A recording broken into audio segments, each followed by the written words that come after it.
Hey everybody, it's Wowman here, and a number of people have been asking, some tips and ideas on how I use the billboards for paths or ground cover. So I thought I would kind of give a quick tutorial on how I do it. It's not necessarily the only way to do it, but this is how I do it. I've pre-built some paths. I have a plaza. I have a straight path with a couple different widths. And I have a path section here that we all contend with when you're trying to do some more crazy shapes where you end up with these little areas of non-path things that show up in the middle of a plaza type area.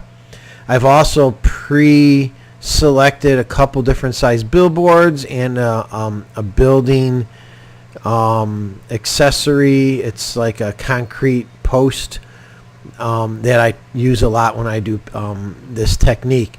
The reason I pre-selected all these is even in an empty park like this, I mean, if you look, I'm getting like 90 plus frames per second right now on this park because it's empty. But when I still select scenery or building items, it takes like 60 seconds or so for the menus to open up.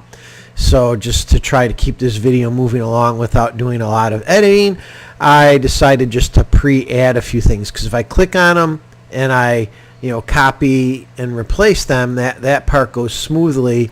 It's just when you have to open the menus to select them from scratch. So I think I have everything that I need here, and I'll show you what I do. So, for example, let's just cover this path with a billboard that's slightly larger than the edge of the path, and that's typically what I like to do, just so that you don't have the path edges. But you could even go a little bit extra wide, as you could see in this area here, where it actually goes into the terraformed land, or if you had a building there, because then you don't have to worry about the edges of the billboard and hiding them. And I'll show you some things I do with that as well. So I'm just going to place this here, and actually I'm going to change the direction of it because I want to show you a technique of how I match the billboard, the actual photos of the billboard, so that you get as clean of break lines as possible. So I've already pre-selected a couple of my photos that I use here, but let's just start with one that let's see, I'm going to look at Plaster 13. So Plaster 13, one of the things I do, I hate when I do that. I did not click OK, and it jumps back to the first one on there.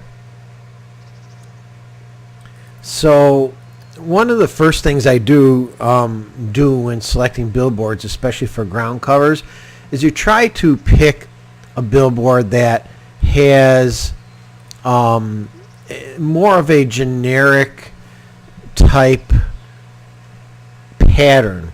So here you can see there's some dark and there's some light, but when it's mixed like this and you repeat it, you could see the pattern really kind of all blends together, and you don't see a lot of hard lines. Now you might see a little bit right here, but for the most part it works relatively well, and you don't have to hide a lot of seams. Now, one of the other tricks I do as well is that if you look at the seam here, the pattern, this pattern and this pattern are repeated. So a lot of times, if you flop that screen around the other way, those patterns could line up a little bit better. Now here, actually, it almost kind of made it worse. You can really see the seam a lot more here. So it's really kind of whatever you're using, and however you feel comfortable with it. But as you could see, I kind of mess with it and play with it a little bit to try to get it so it doesn't look like there's a lot of seams. Now you get down at ground level, I don't have them lined up very well there, but from above or from most angles, you could see that looks pretty clean. Now let me just go to one more other example, like this one.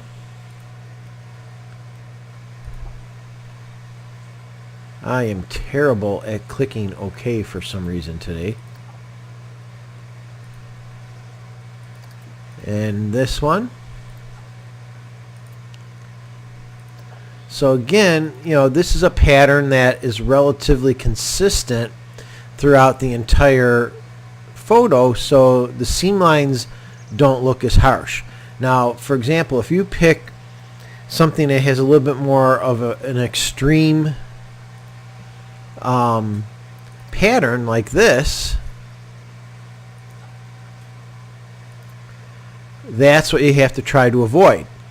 But this is where I was kind of going, explaining earlier, where if you look, we have white on this edge, or light color, dark, and dark. So if you take this one and you actually flip it around and match the white to the white, now that seam kind of goes away, even with this more dramatic billboard photo.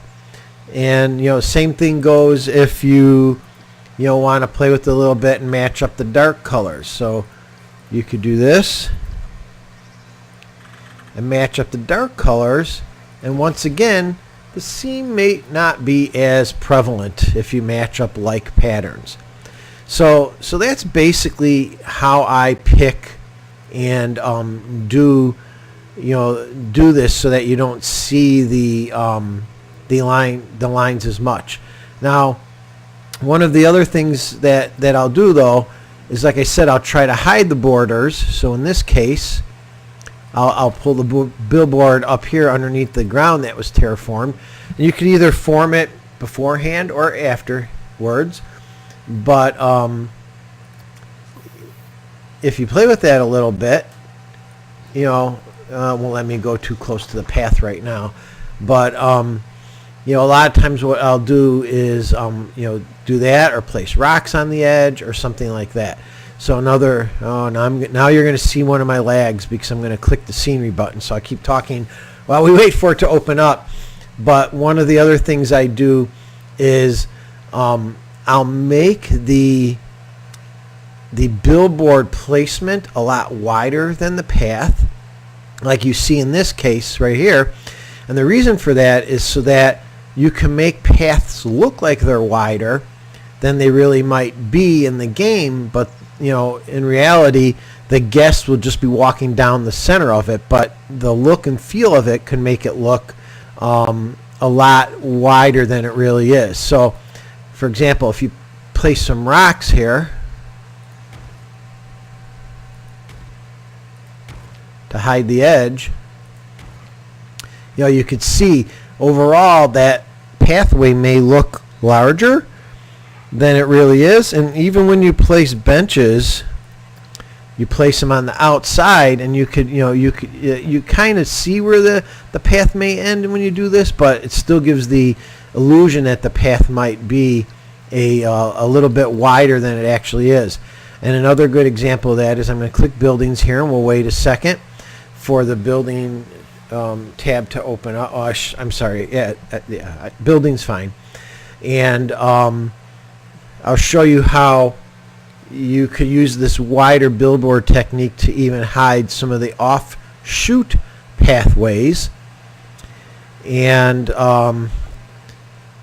so let me grab a building that has like a shop in it.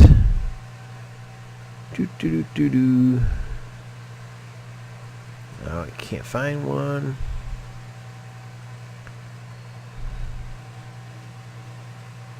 There we are, toilets. So here,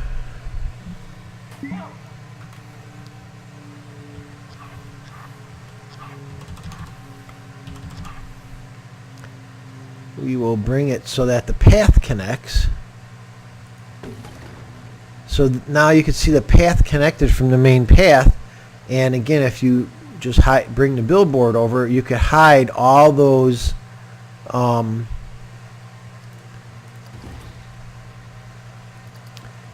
you could hide all the pathing, and it makes it all look like one consistent looking pattern, and you don't get all the actual path edges that show. And so here the guest would walk through, come back through here, but you really don't know where the path is unless you remove that piece, and you could actually see where all the pathing is at, like so. So then, where you use a billboard that's bigger than a path, this is where this here comes in a little bit handy, because all these little grassy areas, you cover those up with some sort of billboard, and you no longer have to worry about the path showing up, all those little things. So your guests will naturally walk around all those holes, but this is a quick, easy way to hide them and get a consistent looking path. Same thing for a billboard, or a plaza area. You have to use the bigger billboards. So here, you would do this, and again, this pattern may not match up very well because of the cracks in it, but you can see it's not too bad. But one of the other techniques I have is, if you have a smaller area where you want to cover up a path edge, that's where I use these concrete edges. Like, let's say you want to hide the transition right here from the regular path to the billboard. You just take these and sink them in so it kind of covers up the edge, and you just repeat and drag, and you make kind of like a little concrete dividing border. The other piece I use for this is that thin red brick border is kind of good for creating these separations. And then once again, these separations could be used in between the actual billboard seams as well, to hide those if for whatever reason your pattern isn't working very well. You could go ahead and hide those seams like this, and it gives a little bit more of a realistic, natural break between two different concrete or pathway textures. Now, I probably wouldn't use this in a large plaza area like this, but I would definitely use it in a situation here where you're just going across a path or transitioning from a path to a plaza or a different land or theme within your park. So hopefully this helps explain how I do it. But just to reemphasize again, one of the key components is looking for patterns that are unique enough so that they don't show that repeated hard line. And I'll show you some real quick examples here. That one I use a lot. This one I use a lot. There's the one I have selected right now. 7 I use a lot. It's a little bit more generic. The cracks you could get to line up. But try to stay away from ones that have drastic changes in color, like this or like this, unless you want to try to play with the positioning a little bit more to get them to line up. So hopefully it helps. If you have any other questions or need any other specific answers or tips, just pop me a note and I'll be glad to help you out. And that's it. Thanks.